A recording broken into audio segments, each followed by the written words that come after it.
Hello everyone. So this is the third lecture of chapter number 6 political parties.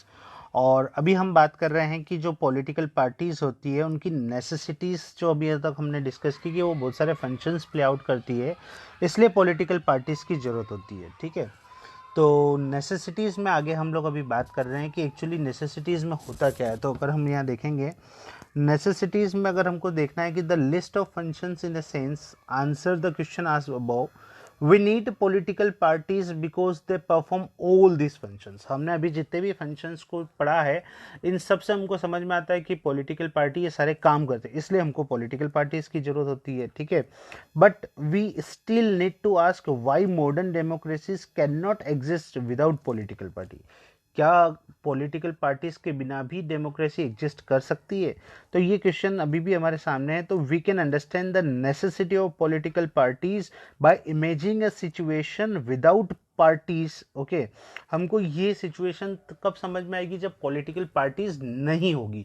और अगर political parties नहीं है, in that case if we imagine की तो क्या होगा? तो बहुत सारे, जैसे अभी हमने रोल पढ़े कि रोल ऑफ अपोजिशन होता है और ये सारी चीज़ें, तो ये सारी चीज़ें उस केस में नहीं हो पाएगी। तो फिर पार्टी के लिए कोई जवाबदेही नहीं रहेगी, या गवर्नमेंट जो भी कर रही है that is correct and all this, because role of opposition is very much important. Okay, तो यहाँ पे हम लोग वही बात कर रहे हैं कि जो पर्टिकुलर पॉलिटिकल पार्टीज उनकी नेसेसिटी इसलिए कि वो वेरियस फंक्शंस को क्या करती है, प्ले करती है। अभी जो हमारा नेक्स्ट टॉपिक होगा उसकी हम बात कर लेते हैं, that is called how many political parties we should have. Actually political parties कितनी होनी चाहिए? अच्छा, अगर हम आपसे क्वेश्चन पूछे कि कितनी पॉलिटिकल पार्टीज होनी चाहिए, तो आप लोग मुझे कितनी पॉलिटिकल पार्टीज का नाम गिना सकते हैं?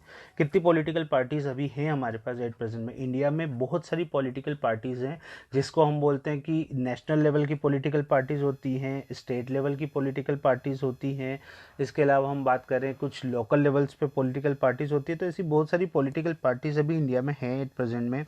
अगर हम बात करें, यहाँ पे देखिएगा आप line, in a democracy any group of citizen is free to form a political party. Democracy के अंदर कोई भी पर्सन एक अपनी पॉलिटिकल पार्टी फॉर्म कर सकता है, जिसका आपको एग्जांपल बहुत अच्छा मिलेगा, जैसे आम आदमी party.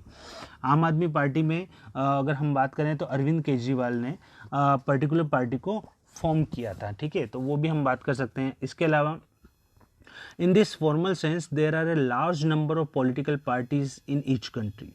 More than 750 parties are registered with the Election Commission of India. Okay, Bharat की बात कर रहे हैं। भारत में more than 750 750 पॉलिटिकल पार्टी अभी भी रजिस्टर्ड है इंडियन इलेक्शन कमीशन के पास। Okay, but not all the party serious contenders in the election में सारी पार्टीज पार्टिसिपेट नहीं करती है। ठीक है, सिर्फ थोड़ी बहुत पार्टीज जो है वो पार्टिसिपेट करती है। अगर आप यहाँ देखेंगे, in some countries only one party is allowed to control and run the government. जैसे चाइना की बात करें तो चाइना के अंदर हमेशा क्या चलता है, वन पार्टी सिस्टम चलता है। वन पार्टी सिस्टम का मतलब ये है कि वहाँ पे सिर्फ एक ही पॉलिटिकल पार्टी है, और अगर किसी भी पर्टिकुलर पर्सन को इलेक्शन फाइट करना है तो he must be A member of that particular party, तभी वो वहाँ पे इलेक्शंस को फाइट कर सकता है। इसलिए हम बोलते हैं कि चाइना के अंदर वन मैन पार्टी है, सॉरी वन सिंगल पार्टी है। ठीक है, आगे हम बात करते हैं इसमें। ठीक है, क्लास 9 में ऑलरेडी हमने पढ़ा है चाइना के बारे में। ठीक है, कम्युनिस्ट पार्टी के बारे में हमने पढ़ा, वहाँ की कम्युनिस्ट पार्टी के लिए।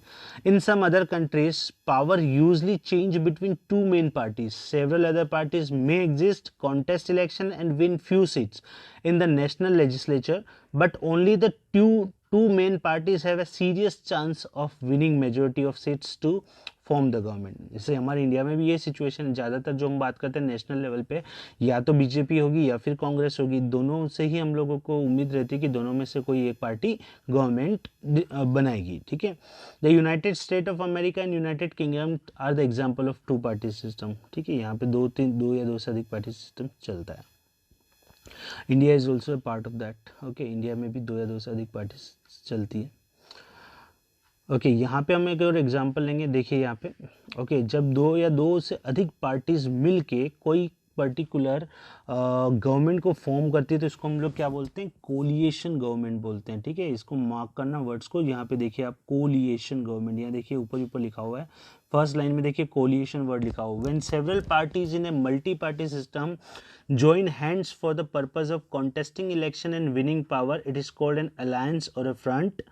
ठीक है, और जब अगर हम बात करें कि जनरली दो या दो से अधिक पार्टी जब इलेक्शन फाइट करती है और किसी को भी मेजोरिटी नहीं मिलती है, इन दैट केस वो लोग क्या करते हैं, कोलिएशन करते हैं और फिर गवर्नमेंट फॉर्म करते हैं।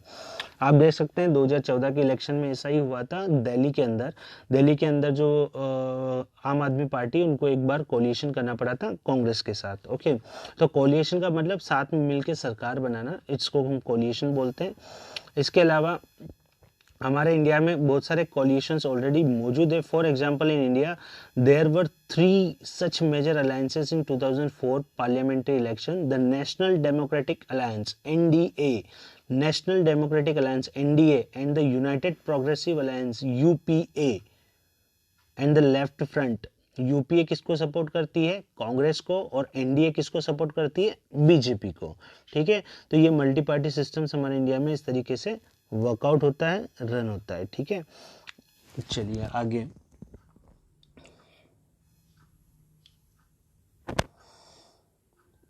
ठीक है, अब इसके आगे हम बात करेंगे नेशनल पॉलिटिकल पार्टीज की। ठीक है, अगले वीडियो में बात करेंगे इसकी।